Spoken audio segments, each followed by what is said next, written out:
खाता है तब हमें यह समझ आता है कि असली सच्चाई क्या है। मृत्यु केवल एक घटना नहीं बल्कि जीवन का सबसे बड़ा सबक है। यह हमें सिखाती है कि हमारी दौलत, प्रसिद्धि और उपलब्धियां यहीं छूट जाती हैं, लेकिन हमारे कर्म और संस्कार हमारे साथ जाते हैं। तो आइए आज इस जीवन और मृत्यु के रहस्यमय चक्र को समझने का प्रयास करें और जानें कि क्यों मृत्यु को समझना हमारे जीवन का सबसे महत्वपूर्ण सत्य है। इस दुनिया में हर चीज का कोई न कोई अंत है, चाहे वो जीवन हो, रिश्ते हो या समय। लेकिन मृत्यु केवल एक अंत नहीं बल्कि एक नई शुरुआत है। यह जीवन का सबसे बड़ा सत्य है जिसे न कोई झुठला सकता है, न कोई बदल सकता है। फिर भी इंसान इस सत्य को नजरअंदाज करके अपनी पूरी जिंदगी भौतिक सुख सुविधाओं के पीछे भागता रहता है। लेकिन क्या आपने कभी सोचा है कि इस जीवन और मृत्यु के बीच के रहस्यों का क्या महत्व है? क्यों हम मृत्यु को केवल एक घटना मानते हैं जबकि यह हमारे अस्तित्व का सबसे महत्वपूर्ण पहलू है? क्यों अंतिम यात्रा में कुछ विशेष परंपराएं निभाई जाती है? क्या यह केवल रीति रिवाज है या इसके पीछे छुपा है कोई गहरा विज्ञान और आध्यात्मिकता? आज हम इन्हीं सवालों के जवाब खोजने की कोशिश करेंगे। तो चलिए एक ऐसी यात्रा पर निकलते हैं जो हमें मृत्यु से जुड़े अद्भुत रहस्यों और हमारे धर्म ग्रंथों में छिपे ज्ञान की ओर ले जाएगी। इस दुनिया में अगर कोई सबसे बड़ा सत्य है तो वह है हमारी मृत्यु, जिसे चाहकर भी इंसान टाल नहीं सकता। फिर भी मनुष्य जीवन भर भौतिक सुविधाओं के मोह में पड़ा रहता है और उसे इस बात का एहसास तब होता है जब व्यक्ति अपनी आखिरी सांसें गिन रहा होता है। ये तो हम सभी जानते हैं कि इस पृथ्वी पर जन्म लेने वाला कोई भी व्यक्ति अमर नहीं है। उसे इस पृथ्वी को छोड़कर एक ना एक दिन जाना ही होता है। आपने देखा होगा कि हिंदू धर्म में जब भी कोई इस दुनिया को छोड़कर जाता है तो उसके शव का अंतिम संस्कार कर दिया जाता है। लेकिन क्या आपने कभी सोचा है कि शव को अकेला क्यों नहीं छोड़ा जाता? मृतक को नए कपड़े क्यों पहनाए जाते हैं? अंतिम यात्रा में राम नाम सत्य है क्यों बोला जाता? आखिर इस अंतिम यात्रा में मखाने और सिक्के क्यों फेंके जाते हैं? शव यात्रा के आगे मटकी लेकर क्यों चलते हैं?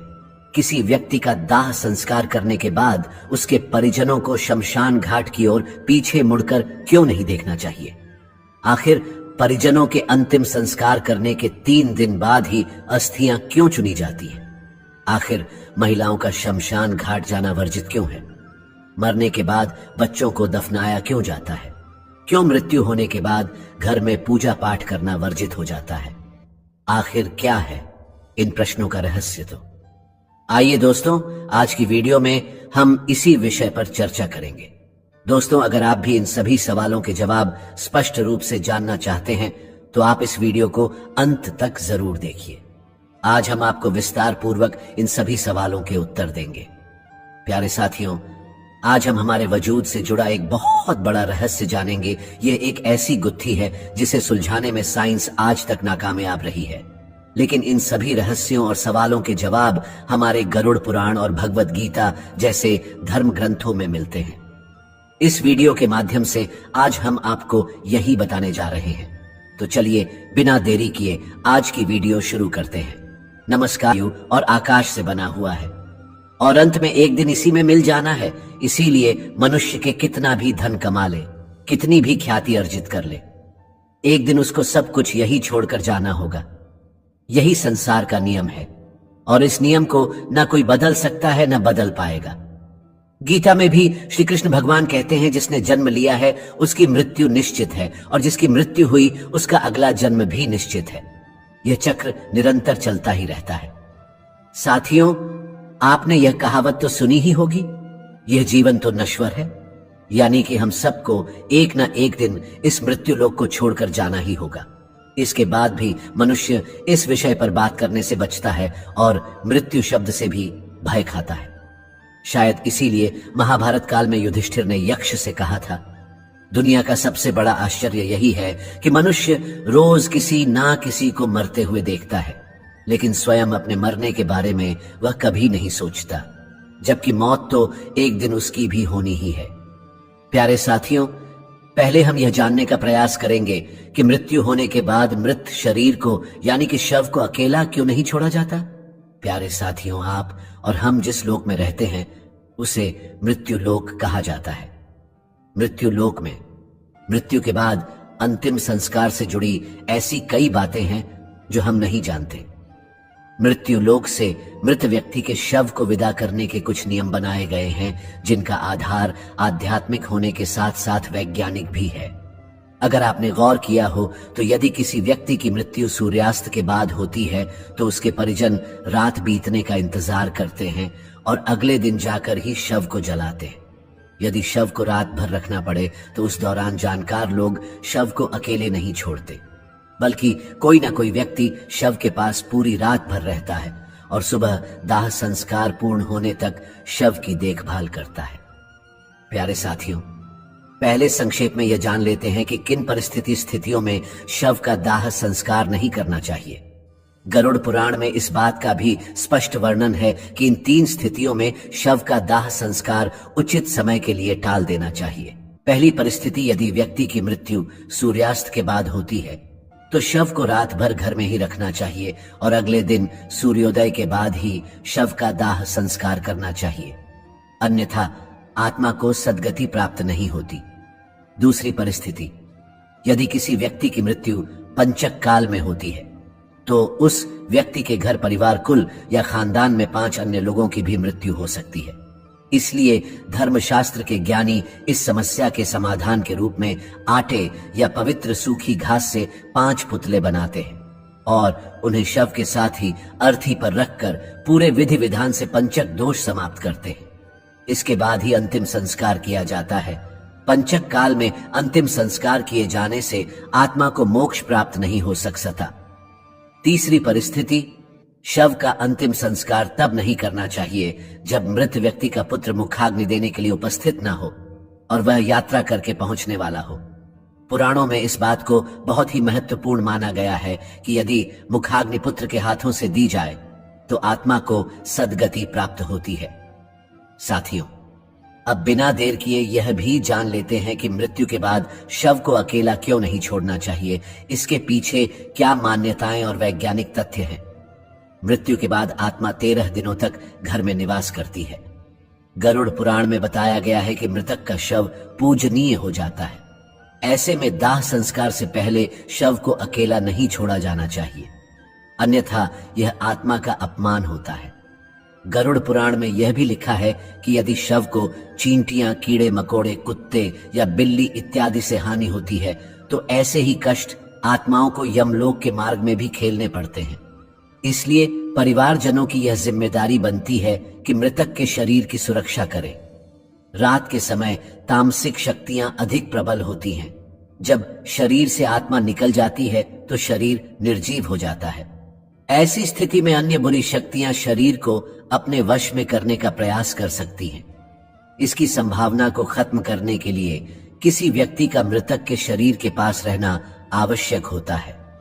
यदि वैज्ञानिक कारण की बात करें तो विज्ञान कहता है कि जिस क्षण आत्मा शरीर को छोड़कर अलग होती है उसी क्षण से शरीर का क्षय शुरू हो जाता है।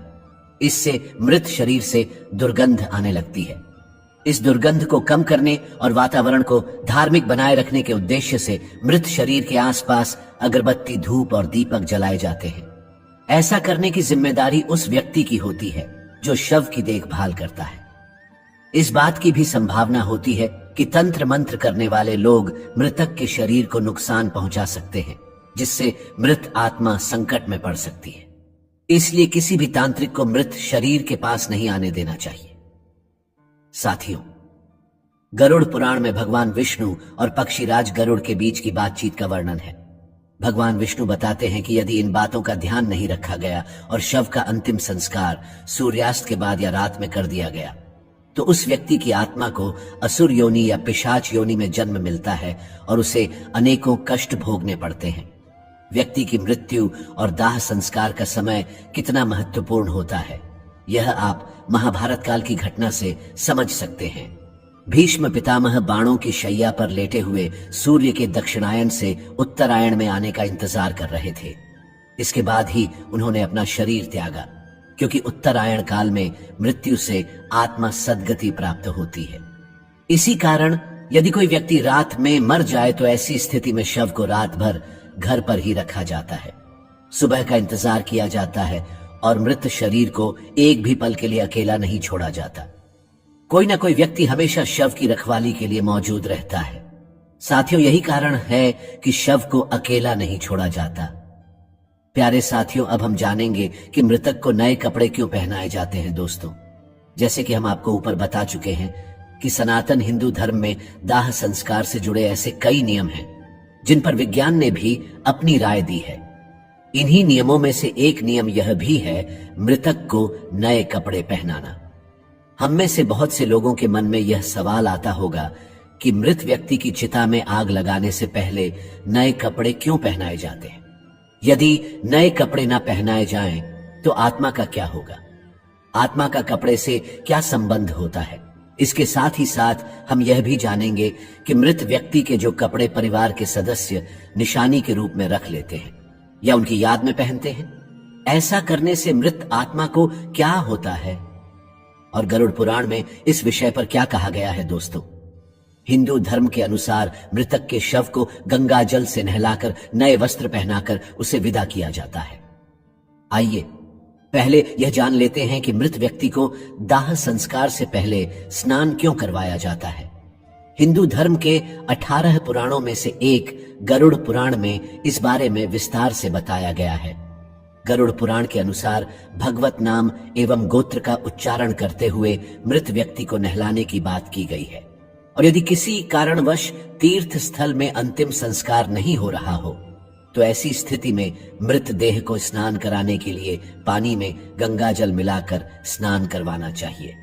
इस दौरान यह ध्यान में रखें कि भगवत नाम जप का उच्चारण नहीं रुकना चाहिए, क्योंकि मंत्र उच्चारण करते हुए नहलाने वाले इंसान के हाथों से स्पर्श किया हुआ जल भी अभिमंत्रित हो जाता है, जिससे यह जल जहां भी पड़ता है अपने आसपास का वातावरण शुद्ध कर देता है। जब यही पवित्र जल मृत व्यक्ति के देह पर पड़ता है तो उस शरीर का रंज तत्व और तम कणों का आवरण नष्ट हो जाता है और आत्मा का शरीर से मोह कम होता है। दोस्तों, जिस रज और तम कणों की बात हम यहां पर कर रहे हैं वह प्रकृति से ही उत्पन्न हुए 3 गुण हैं।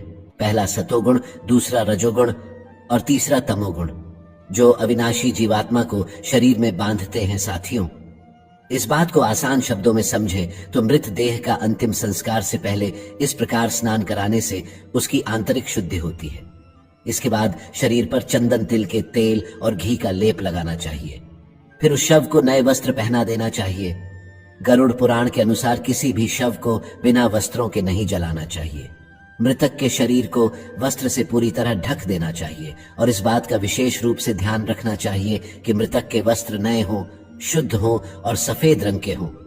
हिंदू धर्म शास्त्रों में सफेद रंग को शांति और पवित्रता का रंग माना जाता है। इसीलिए मृत देह के शरीर को सफेद कपड़ों से ढक जाता है। सनातन धर्म में सफेद रंग को शुद्धता और मोक्ष का प्रतीक भी माना जाता है। गरुड़ पुराण में यह भी बताया गया है कि मृत व्यक्ति को पहनाए जाने वाले वस्त्रों को पहले थोड़ी देर धूप में रखना चाहिए और हो सके तो गोमूत्र या गंगा जल का छिड़काव करके उन्हें शुद्ध कर लेना चाहिए। ऐसा करने से कपड़ों के माध्यम से मृत व्यक्ति के शरीर के चारों ओर एक पवित्र कवच बन जाता है, जो शव को बुरी शक्तियों के संप में आने से बचाता है। साथ ही साथ ऐसा माना जाता है कि मृतक यमलोक की नई यात्रा पर जा रहा है। ऐसे में नए वस्त्र पहनाकर ही उसे विदा किया जाना चाहिए। इसके बाद अंतिम संस्कार की विधि को आगे बढ़ाते हुए मृत देह को चिता पर रख दिया जाता है और उसके ऊपर पुष्प, चंदन और 5 प्रकार की पवित्र लकड़ियों को रखकर मुखाग्नि दे दी जाती है। दोस्तों, दाह संस्कार के बाद अस्थियों की राख एवं अस्थियों को गंगा आदि पवित्र नदियों में प्रवाहित कर देना चाहिए। ऐसा करने से उस मनुष्य के सारे पाप धुल जाते हैं और उसकी आत्मा पाप मुक्त हो जाती है। आत्मा की शुद्धि और पाप मुक्ति के लिए ही मृतक के परिवार द्वारा नए कपड़े पहनाते हुए उसे आदर पूर्वक विदा किया जाता है और आत्मा की शांति के लिए प्रार्थना की जाती है। प्यारे साथियों, आइए अब हम आपको बताते हैं कि मृत व्यक्ति के कपड़े निशानी के तौर पर रखने से आखिर होता क्या है। दोस्तों, जब हमारा कोई अपना इस दुनिया से चला जाता है तो अक्सर हम उनकी वस्तुओं को उस व्यक्ति की याद के रूप में संभाल कर रख लेते हैं। इन वस्तुओं में आमतौर पर कपड़े और उस व्यक्ति की पसंदीदा चीजें भी होती हैं। कई बार ऐसा भी होता है कि मृतक के कपड़े उनके घर वाले पहन लेते हैं, लेकिन ऐसा कभी नहीं करना चाहिए। सनातन धर्म के अनुसार मृत व्यक्ति के कपड़े पहनने की सख्त पाबंदी है। मान्यता है कि मृतक की आत्मा का अपनी चीजों से जुड़ाव बना रहता है और मृतक के कपड़ों को पहनने से आत्मा का हमारी तरफ आकर्षण बढ़ता है, जिससे मोक्ष प्राप्ति में हानि होती है। ऐसा भी माना जाता है कि अगर कोई उस मृत व्यक्ति के कपड़े पहनता है तो वह उस व्यक्ति से जुड़ी यादों से बाहर नहीं आ पाता है। इसीलिए अगर हम किसी मृत व्यक्ति का सामान अपने इस्तेमाल में लाते हैं तो यह हमें मानसिक रूप से कमजोर बनाता है, क्योंकि हम उस व्यक्ति के ना होने के दुखद क्षण को भूल नहीं पाते और वह व्यक्ति हमें बार बार याद आता रहता है। इसीलिए कहा जाता है कि आपको मृतक की कोई भी वस्तु या कपड़े आदि उपयोग की हुई चीजें इस्तेमाल में नहीं लानी चाहिए। इन्हें हमेशा दान कर देना चाहिए।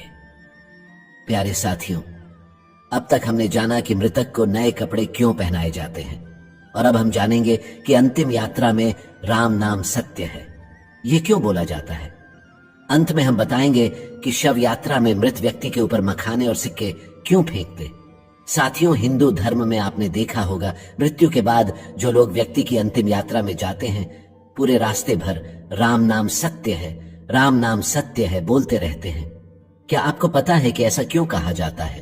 अंतिम यात्रा के दौरान राम का ही नाम क्यों लिया जाता है?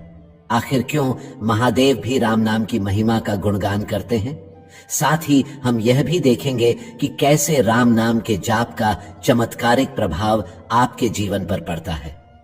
कैसे राम नाम के प्रभाव से वाल्मीकि की जैसे एक साधारण डाकू त्रिकालदर्शी महर्षि वाल्मीकि की बन जाते हैं और रामायण जैसे महाकाव्य की रचना करते हैं।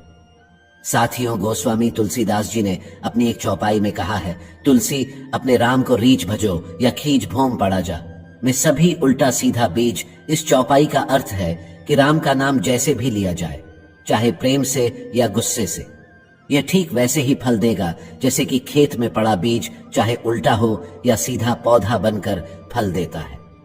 तुलसीदास जी से एक भक्त ने पूछा था कि जब मन भक्ति करने का नहीं करता तब भी मंत्र जाप करने से क्या फल मिलता है?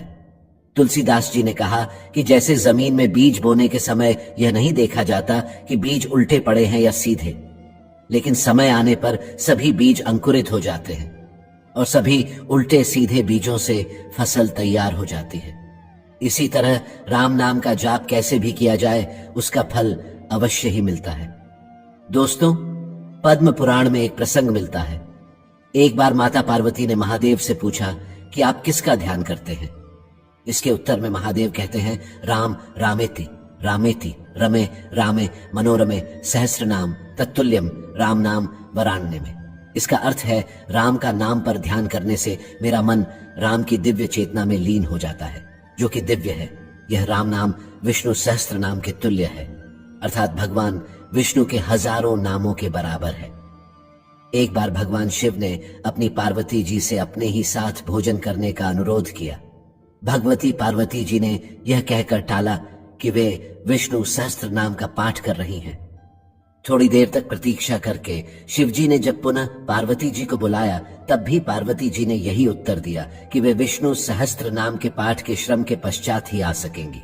शिवजी को शीघ्रता थी, भोजन ठंडा हो रहा था, अतः भगवान शिव ने कहा, पार्वती राम राम कहो। एक बार राम कहने से विष्णु सहस्त्र नाम का संपूर्ण फल मिल जाता है, क्योंकि श्री राम नाम ही विष्णु सहस्त्र नाम के तुल्य है।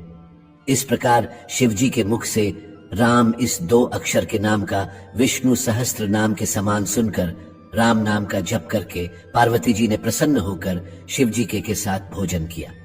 भगवान शिव पार्वती जी से कहते हैं, पार्वती श्री राम नाम का जाप जागृत, स्वप्न और सुषुप्ति, इन तीनों अवस्थाओं में करना चाहिए पार्वती। मैं भी इन्हीं मनोरम राम नाम में रमता हूं। भक्तों, अब जानेंगे राम का अर्थ क्या है। राम का अर्थ है प्रकाश किरण एवं आभार। जैसे शब्दों के मूल में राम है, रा अक्षर का अर्थ है आभा और मां अक्षर का अर्थ है मैं या मेरा। तो राम शब्द का अर्थ हुआ मेरे भीतर का प्रकाश अथवा मेरे हृदय में प्रकाश। धर्म ग्रंथों में यह भी बताया गया है कि जिस तरह मृत्यु एक अटल सत्य है, ठीक उसी तरह इस संसार में राम का नाम भी सर्वथा सत्य है। दोस्तों, अंतिम यात्रा के दौरान राम नाम सत्य है का नारा लगाने का मतलब मृतक को सुनाना नहीं होता, बल्कि इसका उद्देश्य चल रहे परिजनों और मित्रों को यह समझाना होता है कि जिंदगी में और जिंदगी के बाद भी केवल राम नाम ही सत्य है, बाकी सब व्यर्थ है। महाभारत में भी राम नाम की महिमा के ऊपर एक प्रसंग मिलता है जिसमें युधिष्ठिर यह बताते हैं कि अंतिम यात्रा के दौरान राम नाम सत्य का नारा क्यों लगाया जाता है। जब मृतक के शरीर को स्मशान ले जाया जाता है तब उसके पीछे चल रहे लोग राम नाम सत्य है बोलते हैं, परंतु जब मृतक का संस्कार समाप्त हो जाता है और वह पंचतत्व में विलीन हो जाता है, इसके बाद साथ गए लोग जब वापस आते हैं तो वे राम नाम को भूलकर अपनी अपनी दुनिया में व्यस्त हो जाते हैं और उसकी संपत्ति को प्राप्त करने के लिए आपस में लड़ने लगते हैं। इसके आगे युधिष्ठिर कहते हैं कि हर मनुष्य अपने जीवन में कभी न कभी किसी न किसी की अंतिम यात्रा में अवश्य जाता है और राम नाम सत्य है का नारा लगाता ही है, परंतु स्मशान घाट के बाहर आते ही वह इस सत्य को भूल जाता है। मनुष्य इतनी बड़ी सच्चाई को प्रत्यक्ष देखकर भी स्वीकार क्यों नहीं करता? इस बात से बढ़कर इस दुनिया में आश्चर्य और क्या हो सकता है। प्यारे साथियों, आप सोच रहे होंगे कि केवल राम का नाम ही सत्य क्यों है। ऐसा इसलिए है क्योंकि जब राम नाम का जाप किया जाता है तब मृतक की आत्मा को मुक्ति मिलती है। ऐसा माना जाता है कि अंतिम यात्रा के दौरान राम का नाम बोलने से मृतक जन्म और मृत्यु के चक्र से मुक्त हो जाता है और उसे श्री हरि के चरणों में स्थान मिलता है। इतना ही नहीं, शास्त्रों में यह भी बताया गया है कि राम नाम जपने से मनुष्य के मन में बुरे विचारों का आना बंद हो जाता है। इसके प्रभाव से मनुष्य बुरे कर्म करना छोड़ देता है और सत्य के मार्ग पर चलने लगता है। राम नाम का जाप करने से मृतक के परिवार वालों को भी मृतक को भूलने में मदद मिलती है। जब भी किसी प्रिय की मृत्यु होती है तो लोग काफी निराश हो जाते हैं। ऐसी स्थिति में एक राम नाम ही वह मंत्र है जो उन्हें दुख की घड़ी से बाहर निकालने में मदद करता है। साथियों, आपको और हमें राम का नाम एक सामान्य नाम जैसा लग सकता है, लेकिन जब आप इसी शब्द को रामायण के संदर्भ से देखेंगे तो राम नाम बहुत विस्तृत हो जाता है। राम नाम का प्रभाव इतना है कि वाल्मीकि जैसे खूंखार डाकू को महर्षि बना सकता है। ऐसी मान्यता है कि महर्षि वाल्मीकि पहले रत्नाकर नाम के खूंखार डाकू थे। वाल्मीकि का जन्म लोभ प्रजाति में हुआ था। बाल्यावस्था में ही एक भीलनी ने उन्हें चुरा लिया था और भील समाज में ही उनका लालन पालन हुआ। भील परिवार के लोग जंगल के रास्ते से गुजरने वाले लोगों को लूटते थे। रत्नाकर ने भी अपने परिवार के साथ डकैती और लूटपाट का काम करना शुरू कर दिया। मान्यता है कि एक बार साधुओं की एक मंडली जंगल से गुजर रही थी। रत्नाकर ने साधुओं को लूटने और उनकी जान लेने का प्रयास किया, लेकिन साधुओं के तेजस्वी प्रभाव में आने के बाद उनमें बदलाव आया। उन्होंने अपने कर्मों के लिए माफी मांगी और साधुओं से अपने उद्धार का मार्ग बताने का आग्रह किया। साधुओं ने उन्हें तमसा नदी के तट पर राम नाम का जाप करने को कहा। दोस्तों, केवल राम नाम के जाप से उनके जीवन में ऐसा परिवर्तन हुआ कि वे त्रिकालदर्शी हो गए और श्री राम के जन्म से पहले ही उन्होंने 24,000 श्लोकों में रामायण की रचना कर दी। साथियों, तो यह थी हमारे राम नाम की महिमा। हमने अब तक समझा कि कैसे राम का नाम आपको भवसागर से पार कर सकता है। आइए साथियों, अब जानते हैं शव यात्रा में मखाने और सिक्के क्यों फेंके जाते हैं। दोस्तों, मखाना फेंकने का कारण है समाज को शिक्षा देना कि यह अहंकार त्यागने का समय है। मृत व्यक्ति को सामने देखकर समाज यह सीखे। मखाना को सांकेतिक रूप में इस्तेमाल किया जाता है क्योंकि जिस तरह से मखाना बाहर से फूला हुआ होता है और दबाव डालने पर सिकुड़ जाता है, ठीक उसी तरह व्यक्ति जब जिंदा होता है तो कई चीजों के लिए बाहर से घमंडी हो जाता है, लेकिन मरने के बाद वह एक लाश बनकर रह जाता है। सिक्का फेंककर यह संदेश दिया जाता है कि जो इंसान जिंदगी भर उसके पीछे भागता रहा है, वह मरने के बाद अपने आसपास सैकड़ों सिक्के होते हुए भी उन्हें उठा नहीं सकता। हिंदू शास्त्रों के अनुसार मृत्यु के बाद व्यक्ति की आत्मा परमात्मा में लीन हो जाती है, इसलिए शव यात्रा देखना शुभ माना जाता है। शास्त्रों के अनुसार किसी की अंतिम विदाई देखने से व्यक्ति को पुण्य की प्राप्ति होती है। शव यात्रा के महत्व को गरुड़ पुराण में इस तरह लिखा गया है कि यदि कोई व्यक्ति किसी मृत व्यक्ति को कंधा देता है तो उस व्यक्ति को एक यज्ञ के बराबर का पुण्य मिलता है। प्यारे साथियों, अब हम जानेंगे कि मृत व्यक्ति को स्मशान ले जाते समय उसकी अर्थी के आगे एक व्यक्ति मटके में क्या लेकर चलता है, जिसका संबंध मृत व्यक्ति की शादी के फेरों से कैसे होता है। इसके बाद आप जानेंगे कि मुखाग्नि देने से पहले पानी से भरे मटके को गिराकर तोड़ा क्यों जाता है तथा शव को जलाते समय उसके सर पर डंडा क्यों मारा जाता है। साथियों, मृत्यु लोक में जन्म लेने वाले हर जीव जंतु को एक समय के बाद यह लोक छोड़ना ही पड़ता है। उनकी मृत्यु जन्म लेने के साथ ही निश्चित हो जाती है। यही पृथ्वी लोक का सबसे बड़ा सत्य है। प्राणी की आयु क्षण प्रतिक्षण घटती रहती है, लेकिन कितनी बड़ी विडंबना है कि मनुष्य इस सत्य को जानकर भी महसूस नहीं कर पाता। हर व्यक्ति को कल आने की उम्मीद बनी रहती है। हिंदू धर्म में व्यक्ति की मृत्यु के बाद शव का दाह संस्कार किया जाता है। हिंदू धर्म में जन्म से लेकर मृत्यु तक 16 संस्कार होते हैं और इनमें से सबसे अंतिम संस्कार है दाह संस्कार, जो व्यक्ति के मरने के बाद उसके परिजनों द्वारा किया जाता है। इस संस्कार के अंतर्गत वेदों में कई नियम बताए गए हैं जो मान्यता अनुसार आत्मा को मुक्ति दिलाने के लिए जरूरी होते हैं। यह नियम बड़े विचित्र है। अधिकतर लोगों को इसकी सही जानकारी नहीं होती और अगर होती भी है तो आधी अधूरी गरुड़ पुराण में बताए गए। यह केवल मान्यताएं नहीं है, बल्कि इनका आधार आध्यात्मिक और वैज्ञानिक दोनों ही है। आजकल लोग इन रीति रिवाजों के पीछे छुपे कारण को नहीं जानना चाहते और जो जानना चाहते हैं उन्हें सही जानकारी उपलब्ध नहीं हो पाती। आज हम आपको अंतिम संस्कार से जुड़े कुछ अजीबोगरीब नियम और मान्यताओं के बारे में बताएंगे और साथ ही साथ उनका आध्यात्मिक और वैज्ञानिक कारण भी स्पष्ट करेंगे। दोस्तों, आज देखने को मिलता है कि हम में से कई लोग अपनी पुरानी मान्यताओं को अंधविश्वास मानते हैं और वैज्ञानिक तर्क देकर धर्म के किसी भी उल्लेख को नजरअंदाज कर देते हैं। पतली रस्सी में बंधी मटकी और उससे निकलता हुआ धुआं आपने भी हिंदू शव यात्राओं में देखा होगा। इस मटकी को हाथ में पकड़कर मृतक का कोई परिजन शव में सबसे आगे चलता है। फिर शमशान घाट पहुंचकर इसी मटकी की अग्नि को घास पर रखकर सुलगा दिया जाता है और इसी से मृतक का दाह संस्कार किया जाता है।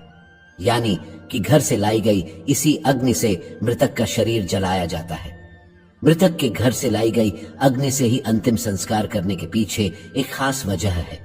दरअसल दूल्हा दुल्हन जिस अग्नि के फेरे लेकर वैवाहिक जीवन में प्रवेश करते हैं, उस अग्नि को मंत्र उच्चारण से घर में स्थापित कर दिया जाता है। अनजान व्यक्ति इसी अग्नि का उपयोग घर, यज्ञ, पूजन इत्यादि में पूरे जीवन करता है। यहां तक कि मरने के बाद भी इसी अग्नि से ही दाह संस्कार किया जाता है। पुराने समय की इसी प्रथा को मान्यता के रूप में आज भी घर से अग्नि जलाकर सुलगा हुआ एक कंडा या उपला मटकी में रखकर शमशान जाया जाता है और फिर इसी से मृतक का दाह संस्कार किया जाता है। आइए अब बात करते हैं कि मुखाग्नि देने से पहले पानी से भरे मटके को गिराकर तोड़ा क्यों जाता है। दोस्तों, अंतिम संस्कार के दौरान शव को चिता पर लिटाकर मृत व्यक्ति का पुत्र या कोई अन्य परिजन पानी से भरा घड़ा अपने कंधे पर रखकर चिता के चारों तरफ परिक्रमा करता है। इस घड़े में एक छेद होता है जिससे पानी निरंतर गिरता रहता है। परिक्रमा करने के बाद यह घड़ा जमीन पर गिराकर तोड़ दिया जाता है, जिसके बाद ही शव को अग्नि दी जाती है। आइए जानते हैं ऐसा करने का धार्मिक और वैज्ञानिक क्या कारण है। दोस्तों, शास्त्रों के अनुसार हर चीज नश्वर है। सजीव से लेकर निर्जीव तक सभी एक निश्चित समय पर नष्ट हो जाते हैं। हिंदू धर्म के अनुसार जीवन एक छेद वाले घड़े की तरह है, जिसमें आयु रूपी पानी हर पल टपकता रहता है और ऐसे ही बूंद बूंद करके मटके से गिरते गिरते वह पानी कुछ ही समय में खत्म हो जाता है। ठीक वैसे ही जैसे किसी जीव की आयु भी एक निश्चित समय पर समाप्त हो जाती है। जब आयु खत्म हो जाती है तो निष्प्रभा से मोह टूटता है। दोस्तों, अगर आपको ऐसा लगता है कि इसके पीछे सिर्फ अंधविश्वास है तो आपको बता दें कि ऐसा बिल्कुल भी नहीं है। दरअसल इसके पीछे एक ठोस वैज्ञानिक कारण है। पुराने समय में शमशान घाट नहीं हुआ करते थे। ऐसे में शव को खेतों में जलाया जाता था। मटके में पानी भरकर शव के चारों ओर घूमने के पीछे वैज्ञानिक कारण यह रहता था ताकि जब शव को जलाया जाए तो आग केवल उसी क्षेत्र में रहे, आगे न फैले। इसी वजह से परिक्रमा के दौरान पानी गिराकर वहां की जमीन को गीला किया जाता था। दोस्तों, अंतिम संस्कार से जुड़ा एक नियम और भी विचित्र है, जिसके अंतर्गत जब मृत व्यक्ति का शव चिता पर जल रहा होता है तो उसके सर पर जोर से डंडा मारा जाता है। इस क्रिया को कपाल क्रिया कहा जाता है। कपाल क्रिया जितनी विचित्र है उतनी ही महत्वपूर्ण भी है। आइए अब बताते हैं इसका आध्यात्मिक और वैज्ञानिक कारण। गरुड़ पुराण के अनुसार शव को जलाते समय यदि उसका कोई अंग शेष रह जाए तो इसे अशुभ माना जाता है। शास्त्रों के अनुसार दाह संस्कार की क्रिया से मृत व्यक्ति का अगला जीवन प्रभावित हो सकता है। इसीलिए घी और कपूर के प्रयोग से शव को पूरी तरह जलाया जाता है। कई बार पूरा शरीर जल जाने पर भी सर नहीं जल पाता, इसीलिए डंडे से प्रहार करके उसे फोड़ दिया जाता है, जिससे वह पूरी तरह जल जाए। डंडे से प्रहार खोपड़ी के बीचों बीच किया जाता है, जहां पर ब्रह्मरंध्र होता है। धार्मिक मान्यताओं के अनुसार जिस व्यक्ति का ब्रह्मरंध्र भेद दिया जाता है तो उसे स्वर्ग मिलता है। कभी कभी यह भी संभव है कि अंतिम संस्कार के समय यदि खोपड़ी पूरी तरह न जले तो तांत्रिक इसे अपने साथ ले जाकर तंत्र क्रियाओं में इसका उपयोग करते हैं। ऐसे में मृत व्यक्ति की आत्मा को बहुत कष्ट पहुंचता है और मृतक के परिवार पर भी संकट आता है। दोस्तों, अब आपको बताते हैं कि सर पर डंडा मारने के बारे में विज्ञान क्या कहता है। विज्ञान के अनुसार खोपड़ी की हड्डी इतनी मजबूत होती है कि उसे आग में पूरी तरह जलकर राख होने में बहुत समय लगता है। ऐसे में उसके अध जला रह जाने की काफी संभावना होती है। कभी कभी कोई जंगली जानवर उस बचे हुए हिस्से को अपने साथ ले जाता है। वे इसे कहीं भी फेंक देते हैं, जिससे पर्यावरण प्रदूषित होता है। इसी कारण से शव को पूरी तरह जलाने के लिए सर पर डंडा मारकर फोड़ दिया जाता है। ऐसा माना जाता है कि शव यात्रा देखना सुखद एवं मंगलमय भविष्य का सूचक है।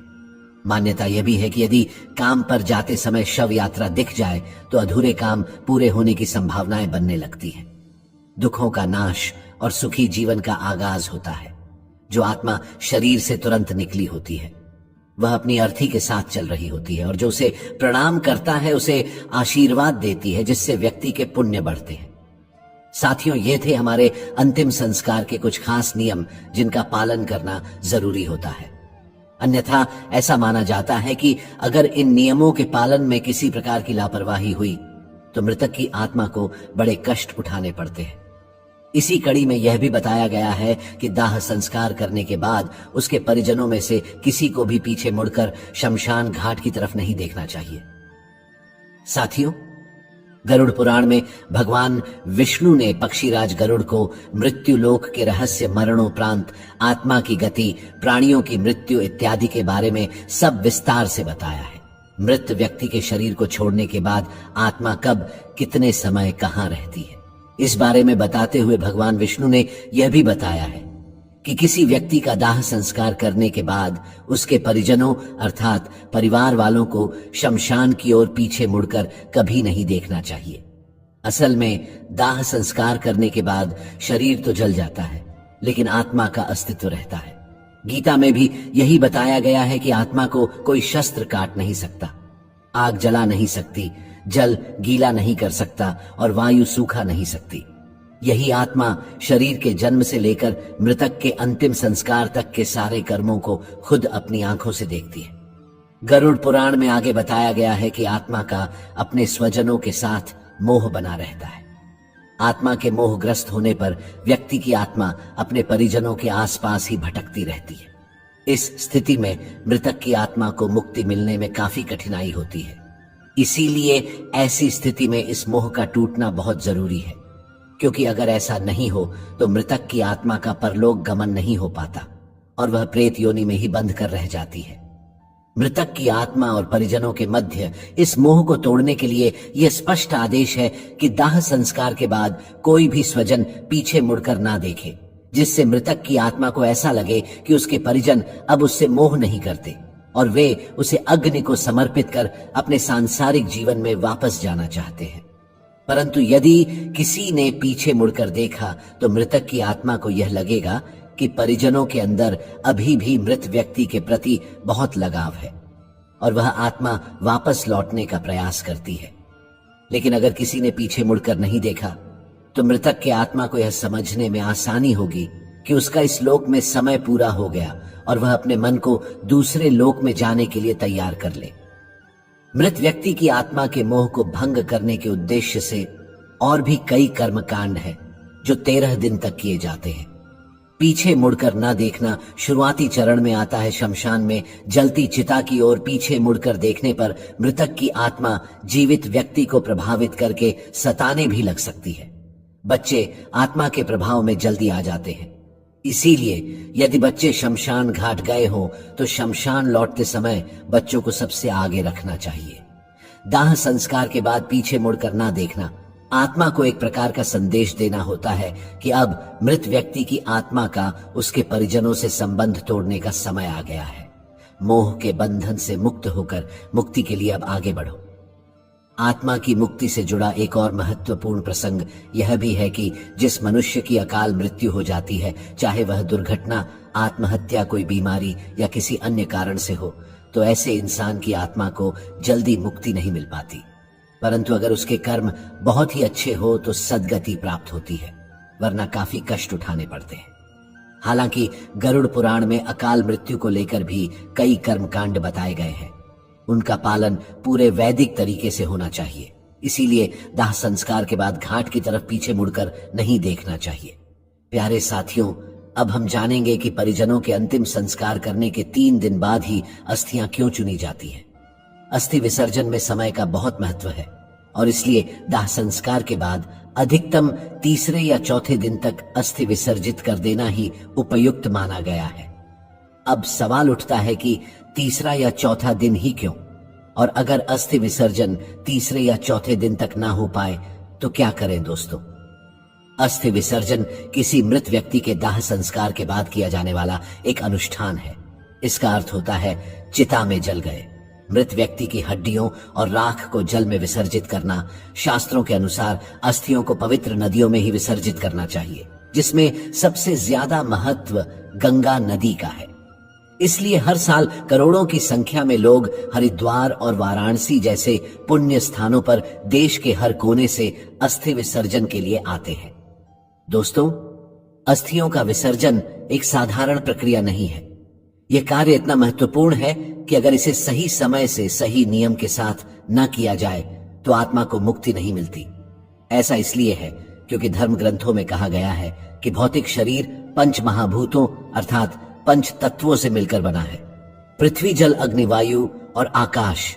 दाह संस्कार की क्रिया में जब शरीर को जलाया जाता है तो पृथ्वी, अग्नि, वायु और आकाश को अपना अपना तत्व वापस मिल जाता है। लेकिन जब तक जल तत्व को अपना अंश नहीं मिलता तब तक चक्र पूरा नहीं होता। और इसीलिए यदि अस्थि विसर्जन सही समय या नियम से ना किया जाए तो आत्मा को मुक्ति नहीं मिलती और ना ही वह नया शरीर धारण कर पाती है। तो आइए जानते हैं अस्थि विसर्जन से जुड़े विशेष नियम क्या है। इसके साथ ही साथ हम आपको गरुड़ पुराण और अन्य धर्मशास्त्रों में लिखित गंगा नदी के महत्व और अस्थि विसर्जन के लिए सबसे उपयुक्त नदी होने का कारण भी बताएंगे। इतना ही नहीं, अस्थि विसर्जन नदियों में करने को लेकर विज्ञान क्या कहता है, आज हम यह भी जानेंगे। प्यारे साथियों, हमारे हिंदू धर्म के 18 पुराणों में से एक गरुड़ पुराण में मनुष्य के जन्म और मरण से संबंधित समस्त रहस्यों का वर्णन किया गया है। और इन्हीं विचित्र रहस्यों में है 3 दिन तक अस्थि संचयन करने का सही कारण। इसके अनुसार मृत्यु होने के दूसरे, तीसरे या चौथे दिन तक अस्थि संचयन अर्थात अस्थियों को इकट्ठा कर लेना चाहिए। इसके बाद इन अस्थियों का विसर्जन 10 दिनों के भीतर ही कर देना चाहिए। आज समाज के बहुत से लोग इसका पालन भी करते हैं, लेकिन इसके पीछे का असली रहस्य केवल कुछ लोगों को ही पता है। गरुड़ पुराण में स्पष्ट लिखा है कि जिस व्यक्ति ने चिता को आग लगाई हो उसे अस्थियों का संचयन चौथे दिन करना चाहिए और अन्य लोग जिन्होंने चिता को मुखाग्नि नहीं दी है उन्हें अस्थियों का संचयन दूसरे या तीसरे दिन ही कर लेना चाहिए। धर्मशास्त्रों के अनुसार अंतिम संस्कार के 3-4 दिन के भीतर ही अस्थि एकत्रित कर लेना चाहिए, क्योंकि दाह संस्कार के दौरान मंत्रों के उच्चारण से अस्थियों में आकाश एवं तेज तत्वों की संयुक्त ऊर्जा विद्यमान हो जाती है। इसका प्रभाव 3-4 दिनों के उपरांत कम होने लगता है, जिससे यों के चारों ओर निर्मित सुरक्षा कवच की क्षमता भी कम पड़ने लगती है। ऐसे में अनिष्ट शक्तियां या प्रेत आत्माएं जो शमशान घाट में विचरण करती रहती हैं, अस्थियों पर कब्जा करके जीव को कष्ट देती हैं, और ऐसा भी संभव है कि वह अनिष्टकारी शक्तियां उसके माध्यम से मृतक के परिजनों को भी कष्ट देने का प्रयत्न करें। इसलिए ऐसी स्थिति उत्पन्न होने से पहले ही अस्थियों को शमशान से हटा लिया जाता है। लोगों का मानना है कि जिस व्यक्ति ने मुखाग्नि दी होती है उसे शमशान या अन्य अपवित्र स्थानों पर नहीं जाना चाहिए, क्योंकि वहां अनिष्टकारी शक्तियां उसको नुकसान पहुंचा सकती हैं। इसलिए आजकल आप लोगों ने भी देखा होगा कि मृतक के परिजन चिता की अग्नि शांत होते ही राख और अस्थियां लेकर घर लौट जाते हैं, जो कि व्यावहारिक दृष्टिकोण से सही भी लगता है। इसका एक कारण यह भी है कि आजकल शमशान घाट पर एक के बाद एक कई चिता जलाई जाती है। लोगों को चिता जलाने के लिए जगह ही नहीं मिलती, इसलिए संभव है कि यदि चिता की राख को 3 दिन तक छोड़ दिया जाए तो शायद 3 दिन बाद ना तो अस्थियां मिलेंगी और ना ही राख, और अगर राख मिल भी गई तो वह आपके परिजन की है या किसी और व्यक्ति की राख से मिल गई है, यह पता ही नहीं चलेगा। इसलिए पुराने समय में अस्थि संचयन के लिए 3-4 दिन इंतजार करने की बात तो ठीक है, लेकिन आज के परिप्रेक्ष्य में ऐसा कर पाना थोड़ा मुश्किल जरूर है। लेकिन दोस्तों, अस्थियां एकत्रित करने से पहले यह जान लेना जरूरी है कि जहां शव को अग्नि दी गई थी, अस्थियों को वहां से लाने से पहले विधिवत पूजा करना अनिवार्य है। फिर अस्थियों का संचयन करके उसे मिट्टी के पात्र में रखकर सफेद कपड़े से ढककर गंगा घाट ले जाना चाहिए। इसके पश्चात अस्थियों को दूध एवं जल से ढुलकर चंदन लगाकर एक दोने में रखकर गंगा जी में विसर्जित कर देना चाहिए।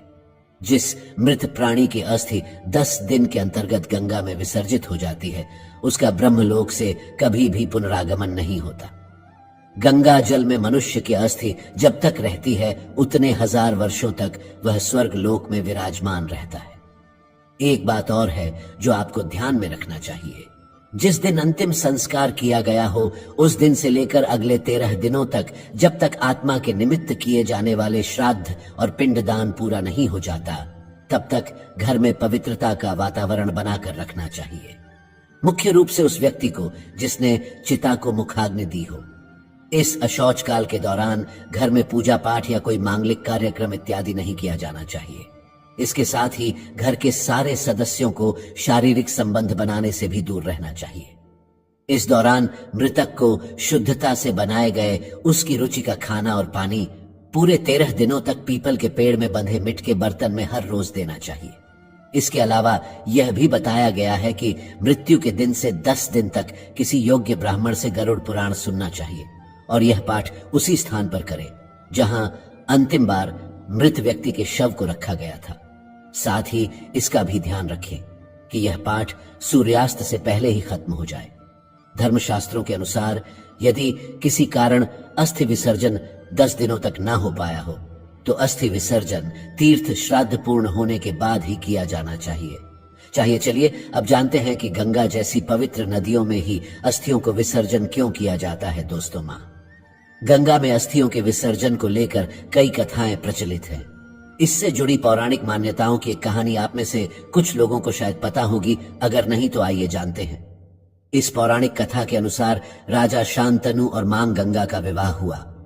जब मां गंगा से राजा के पुत्र पैदा हुए तो एक एक करके पूरे 7 पुत्रों को माता गंगा ने गंगा नदी में प्रवाहित कर दिया।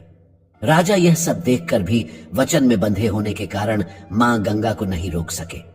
लेकिन जब 8वें पुत्र की बारी आई तो उन्होंने ऐसा करने की वजह पूछी, जिस पर मां गंगा ने उत्तर दिया कि जिन 7 बच्चों को उन्होंने गंगा नदी में प्रवाहित किया था वे सब देवता थे जो श्राप के कारण मृत्यु लोक में जन्मे थे। उनके उद्धार के लिए गंगा नदी में विसर्जित करना ही एकमात्र उपाय था। इसी मान्यता के अनुसार अस्थियों को गंगा नदी में विसर्जित किए जाने का प्रचलन शुरू हुआ।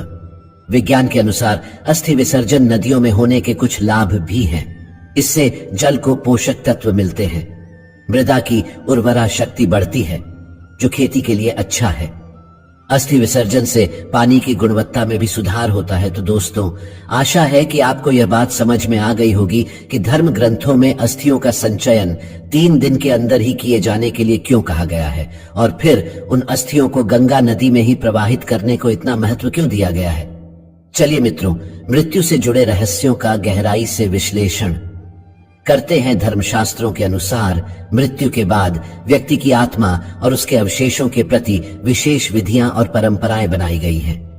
इसका उद्देश्य मृतक की आत्मा को शांति प्रदान करना और जीवित परिजनों को अनिष्ट शक्तियों से बचाना है। इस विषय को समझने के लिए इसे चरणबद्ध तरीके से समझाते हैं।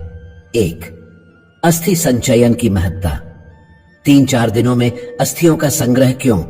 दाह संस्कार के समय किए गए मंत्रोच्चार से अस्थियों में आकाश और तेज तत्व की ऊर्जा समाहित हो जाती है। यह ऊर्जा 3-4 दिनों तक सक्रिय रहती है और मृत आत्मा को एक सुरक्षा कवच प्रदान करती है। समय बीतने के साथ यह ऊर्जा क्षीण होने लगती है, जिससे अनिष्ट शक्तियां या प्रेत आत्माएं अस्थियों पर अधिकार कर सकती हैं। यदि समय पर अस्थियों को नहीं उठाया गया तो इन शक्तियों के माध्यम से मृतक के परिजनों को भी कष्ट हो सकता है। नंबर 2. मुखाग्नि देने वाले का स्मशान से दूर रहना क्यों जरूरी है? स्मशान में मौजूद अनिष्ट शक्तियां मुखाग्नि देने वाले व्यक्ति को आसानी से प्रभावित कर सकती हैं। इसलिए चिता की अग्नि शांत होते ही अस्थियों को एकत्रित कर सुरक्षित स्थान पर ले जाने की परंपरा है। गंगा में अस्थियां प्रवाहित करने का महत्व।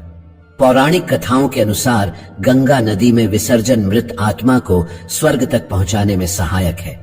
जो अस्थियां गंगा जल में विसर्जित होती हैं, वे ब्रह्मलोक तक आत्मा को ले जाती हैं और मृत आत्मा को पुनर्जन्म से मुक्ति मिलती है।